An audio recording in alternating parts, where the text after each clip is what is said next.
oportunidad de que siempre la mesa que preside el diputado Juan Ramiro nos da la oportunidad, como dice, de manera laxa, de hacer uso de nuestras disposiciones. Pero es relevante porque estoy frente a un profesor, un catedrático constitucional, y él comprenderá que una cosa es la democracia constitucional y otra cosa es la teoría constitucional.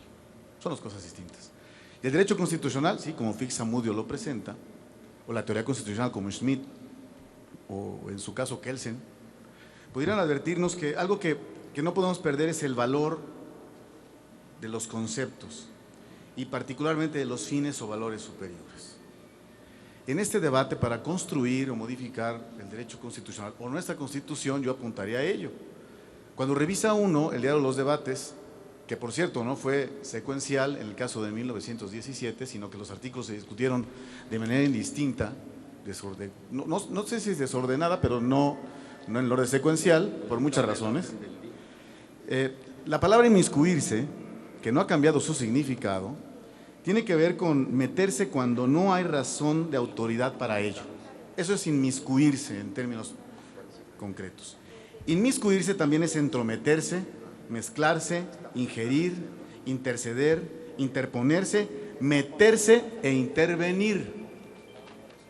Por eso cuando el constituyente y el espíritu que ellos promovían era no inmiscuirse en términos políticos, porque es meterse en la vida política, meterse en la condición social, socioeconómica y opinar de cómo vivimos los mexicanos, e incluso que hasta no podemos ponernos de acuerdo como tales.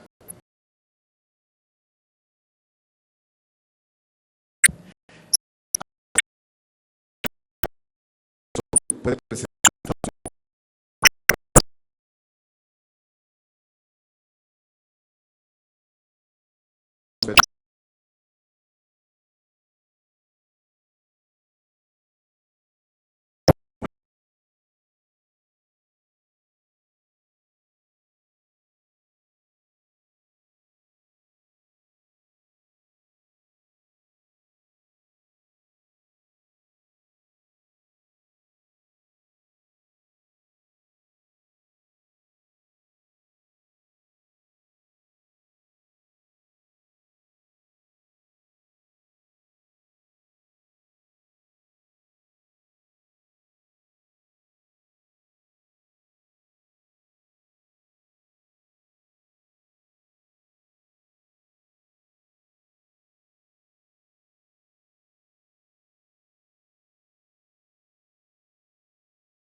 Por instrucciones de la Presidencia, se consulta en votación económica si se acepta la propuesta de modificación presentada por la diputada Susana Prieto Terrazas.